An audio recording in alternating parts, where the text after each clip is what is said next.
In 1956, the American government built a fitness test, and after President Kennedy warned the nation was going soft, it landed in every gymnasium in the country.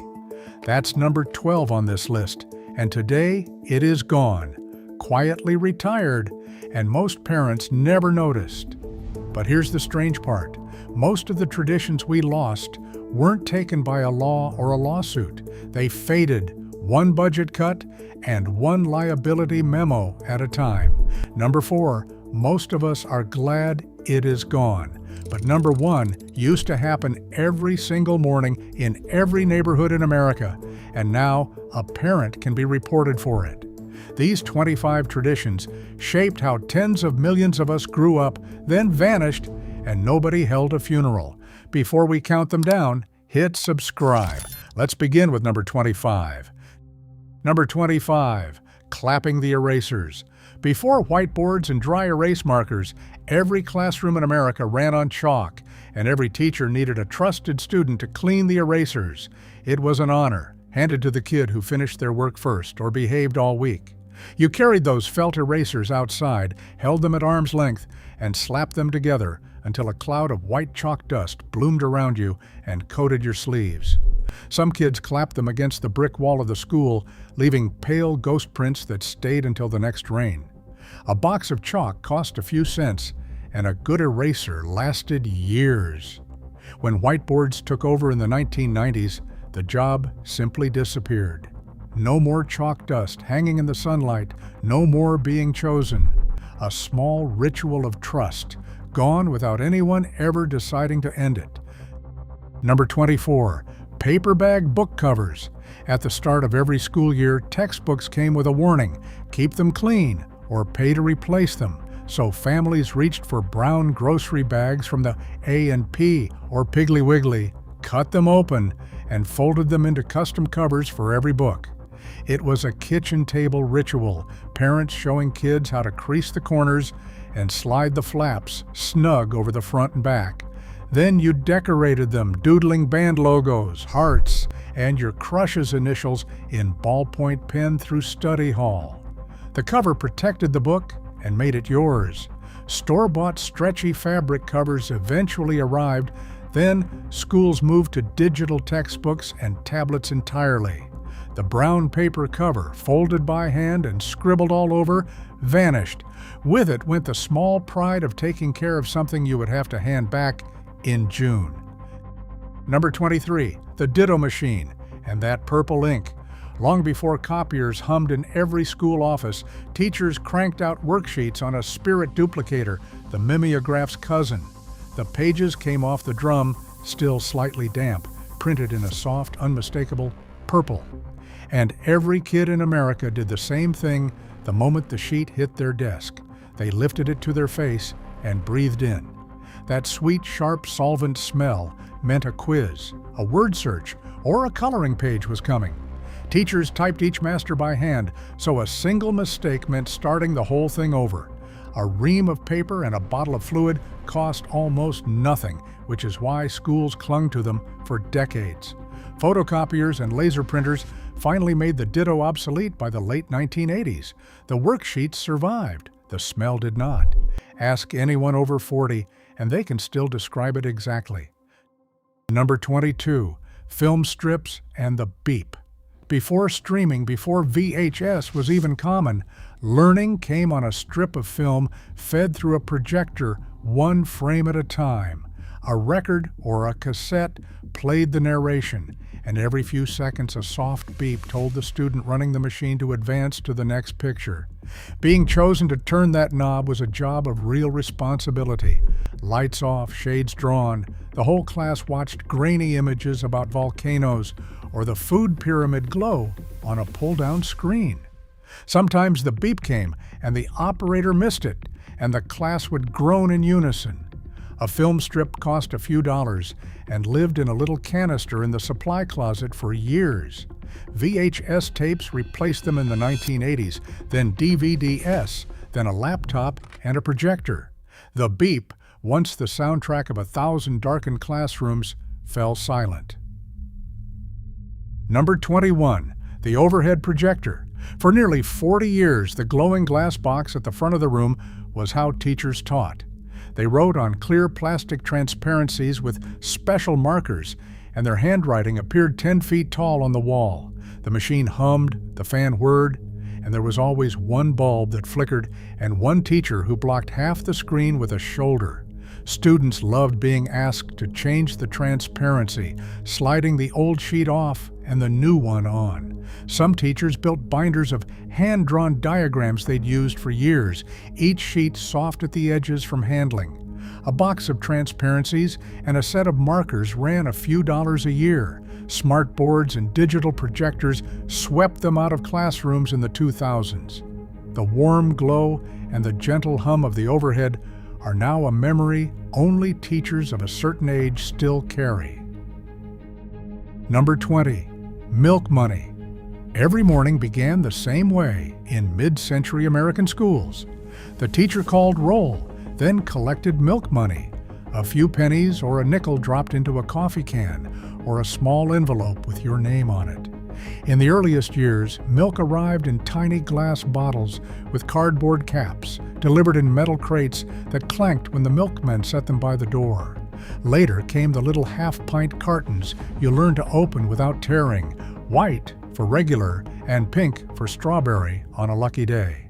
A carton cost 2 or 3 cents, and the ritual taught a whole generation to count change before they could even multiply. Prepaid accounts and cafeteria cards eventually absorbed it all. The coffee can of coins disappeared, and with it the small daily lesson in handling money that came standard with breakfast. Number 19. The library card catalog. Every school library in America was anchored by a great wooden cabinet full of narrow drawers, each one packed with index cards. To find a book, you learned the Dewey Decimal System, thumbed through the cards by author, title, or subject, and copied the call number onto a scrap of paper and pencil. Then you walked the shelves and hunted for it yourself. The drawers had brass label holders and a little rod that kept the cards from spilling, and pulling one open released the smell of old paper and ink. Librarians taught the system like a sacred skill because it was how you found anything at all. Computerized catalogs arrived in the 1990s, and the beautiful oak cabinets were hauled to storage or sold off. An entire way of searching, of wandering and discovering by accident, vanished the moment finding a book became a keyword in a box. Number 18. The classroom encyclopedia set. Along the back wall or in a place of honor by the window sat a full set of encyclopedias, World Book or Britannica, 20-some matching volumes with gold lettering on the spines. When a report was due, you pulled the right letter, spread it open on your desk, and copied out facts about Abraham Lincoln or the solar system in your best handwriting. A home set cost hundreds of dollars, sold door to door by salesmen, so the classroom set was a treasure many families couldn't match. The pages were thin as onion skin, the photographs slightly faded, and there was always one volume with a torn cover from years of small hands.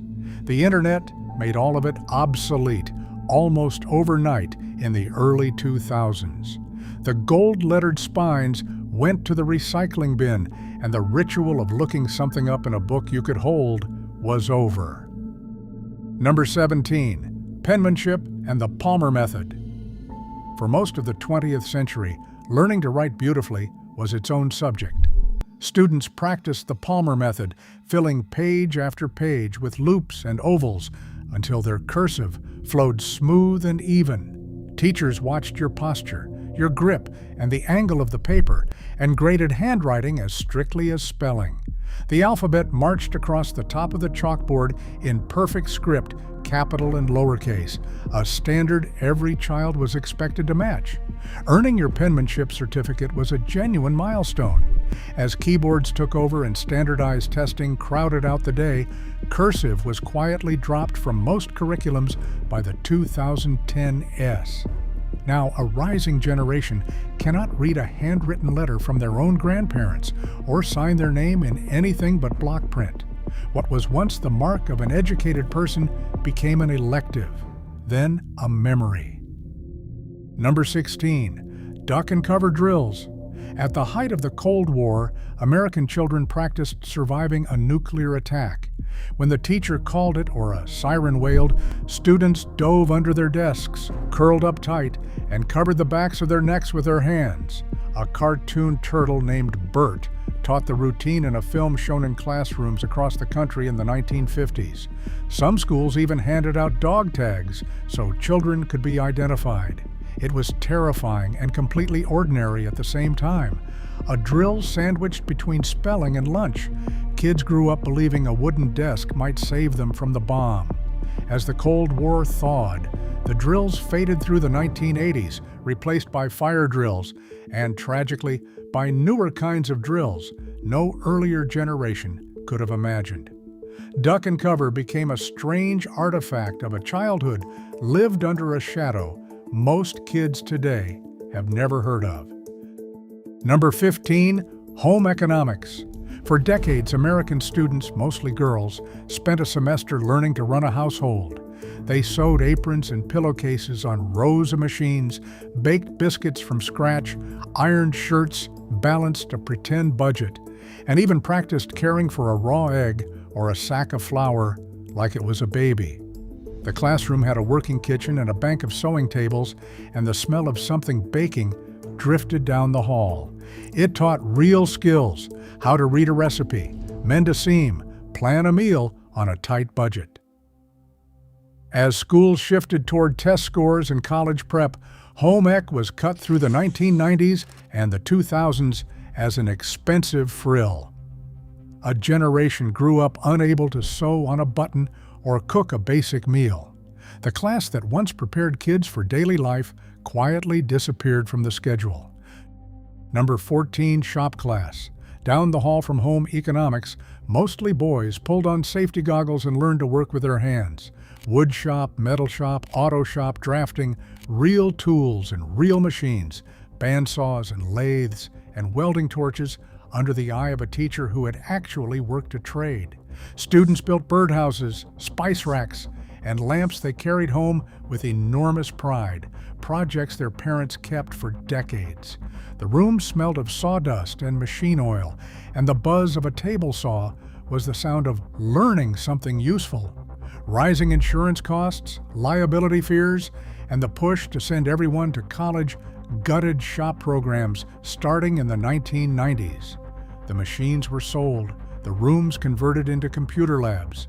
A path that once led straight to a skilled career vanished, and with it, the simple joy of making something solid you could hold in your hands.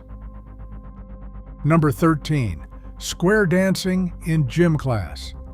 For much of the 20th century, American kids learned to square dance, whether they wanted to or not. The gym teacher pushed the bleachers back, dropped a record on the player, and a caller's voice rang out, "Do-si-do, Allemande left promenade."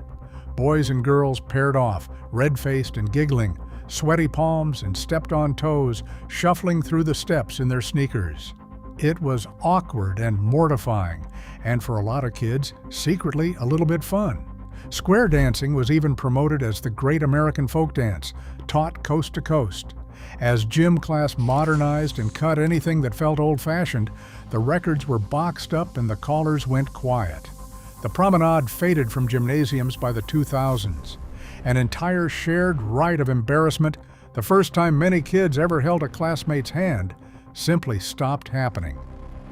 Number 12, the Presidential Physical Fitness Test. The government created it in 1956, and after President Kennedy warned the nation was growing soft, it became a rite of passage in every gym in America. Once a year, kids were tested on pull-ups, sit-ups, the shuttle run, the sit and reach, and the dreaded timed mile. Score high enough across every event, and you earned the presidential patch, an embroidered badge with a gold border that kids sewed onto their jackets and bragged about all year. For the athletic, it was glory. For everyone else, it was the annual humiliation of hanging from a bar, unable to do a single pull-up while the whole class watched. The program was quietly retired in 2013 and replaced with a gentler, more private health assessment. The patch, the pressure, and the shared national ordeal of the timed mile disappeared from the American gymnasium for good. Number 11, the classroom spelling bee. Every Friday, in classrooms across the country, kids lined up along the walls and spelled their way to survival.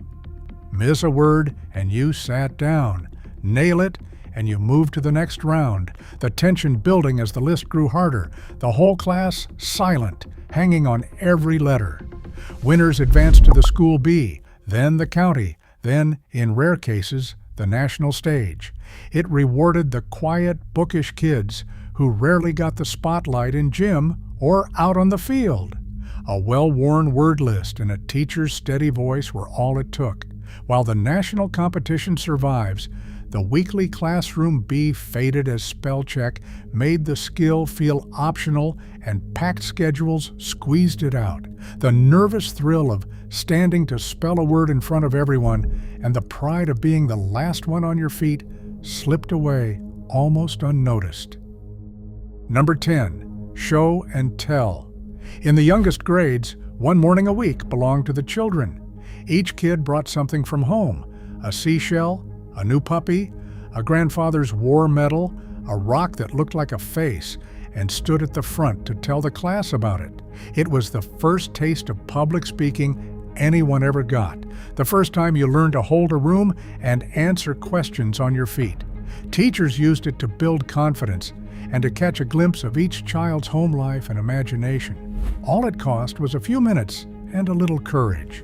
As academic standards tightened and every minute got measured against a test, show and tell was trimmed away in many schools through the 2000s. The small stage where a 5-year-old first learned that people would actually listen when they spoke quietly disappeared from the weekly routine.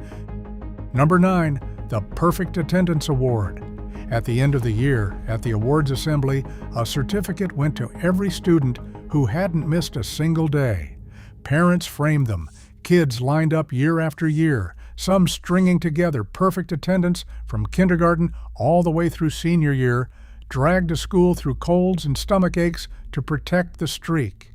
It celebrated grit and reliability, showing up no matter what.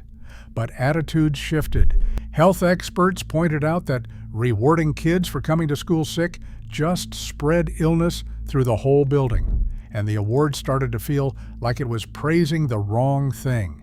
Districts began quietly retiring it in the 2010s, and the pandemic finished the job. The certificate that once hung proudly on refrigerator doors across America, proof that a kid never gave up and never stayed home, mostly vanished from the awards table. Number 8, the Safety Patrol. Before every crossing had a paid adult guard and a flashing sign, the job belonged to the students themselves. Chosen 5th and 6th graders wore white belts that crossed the chest or bright orange sashes and a badge, and stood at the corners and in the hallways, keeping the younger kids safe.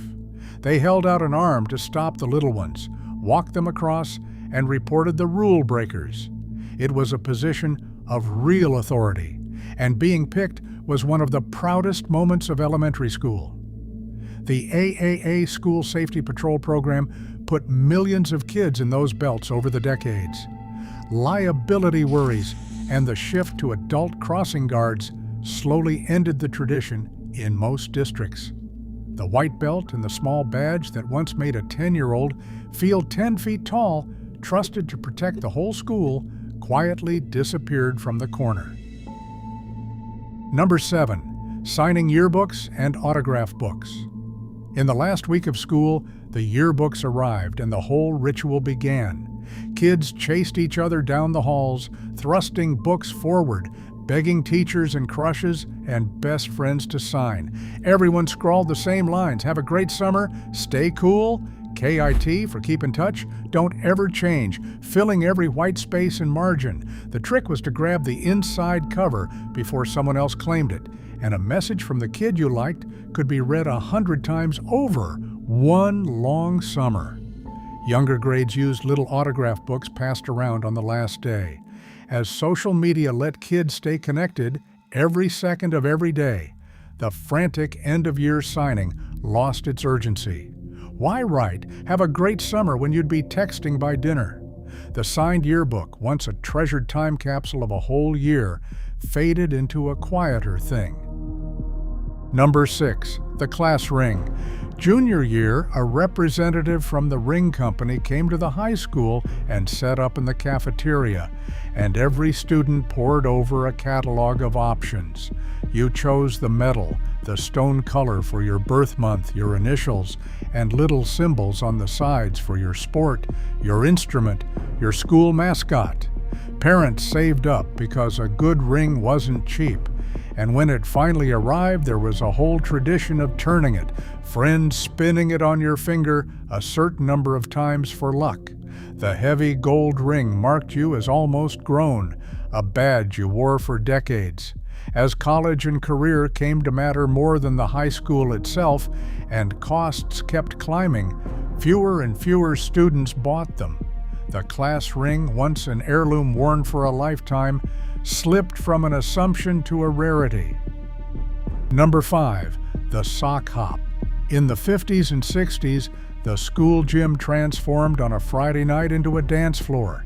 Kids took off their shoes to protect the polished gym floor, which is exactly where the name came from, and danced in their socks to records spun by a teacher or a local radio. DJ streamers hung from the basketball hoops, punch was served from a folding table, and the whole thing was chaperoned within an inch of its life. Poodle skirts and slicked back hair, the twist and the stroll, first slow dances at arm's length under the watchful eye of the gym teacher. It was wholesome, communal, and the social event of the season. As music, fashion, and school dances evolved into something else entirely, the sock hop faded by the 70s. The image of a gym full of teenagers dancing in their socks became a vanished America. Number 4. The paddle. For most of American history, discipline in school came with the very real threat of physical punishment. Many principals kept a wooden paddle, sometimes drilled with holes, hanging on the office wall in plain sight, and misbehaving students were sent down the hall to face it. The whole class knew what it meant when a kid got called out that door. It was accepted as normal, backed by the old idea that strict discipline built character, and parents often supported it without a second thought. Over time, attitudes changed. Research and shifting values turned public opinion firmly against it, and state after state banned the practice, starting in the 1970s. Today, it is outlawed in most of the country. The paddle on the office wall, once one of the most feared symbols in any American school, disappeared from the vast majority of hallways, a piece of a harsher era few would want back. Number 3. The scholastic book order. A few times a year, the teacher handed out a thin newsprint catalog from Scholastic, and the whole class went quiet, poring over the pages. You circled the paperbacks you wanted, the scary stories and the joke books, and the ones that came with a poster or a scratch-and-sniff sticker, then brought the form home to beg your parents for a few dollars. Weeks later, a big cardboard box arrived, and the teacher called out names one by one as kids came up to claim their stack, the smell of fresh paperbacks filling the room. For a lot of American kids, it was the first thing they ever chose and owned entirely by themselves. The paper order form has largely given way to apps and online ordering, and in many schools, the ritual of circling titles on newsprint and waiting weeks for the box quietly faded away. Number 2. Free, unstructured recess.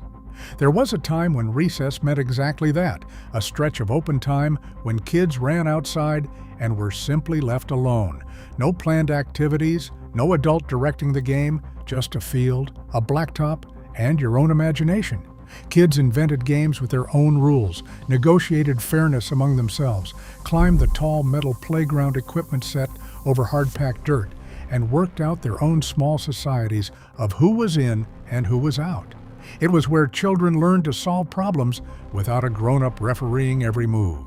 Then came shrinking budgets, testing pressure, and safety fears, and recess got shorter, more supervised, or eliminated altogether, with some schools trading it for extra instruction time.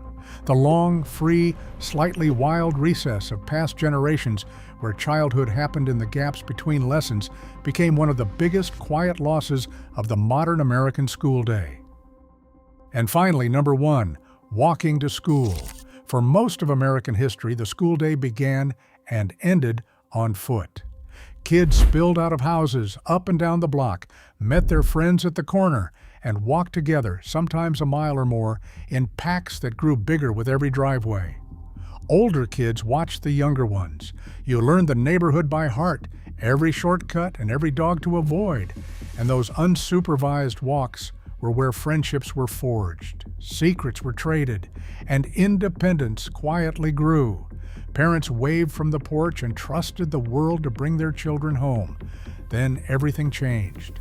Fear, traffic, longer distances from consolidated schools, and a culture of constant supervision emptied the sidewalks. Today, a parent can be reported for letting a child walk alone. The car line replaced the walking pack, and the single most ordinary ritual of an American childhood all but disappeared, and hardly anyone noticed the morning it stopped. 25 traditions, gone. Some we lost to progress, some to fear, some to a budget line nobody thought twice about. A few, like the paddle, we're better off without. But most of them, the walk to school, the free recess, the chalk dust hanging in the sunlight, took something with them we didn't know we'd miss. Which one hit you the hardest? Which one did your school still have? Tell me in the comments, and if you remember the smell of that purple ditto ink, you already know why this list matters.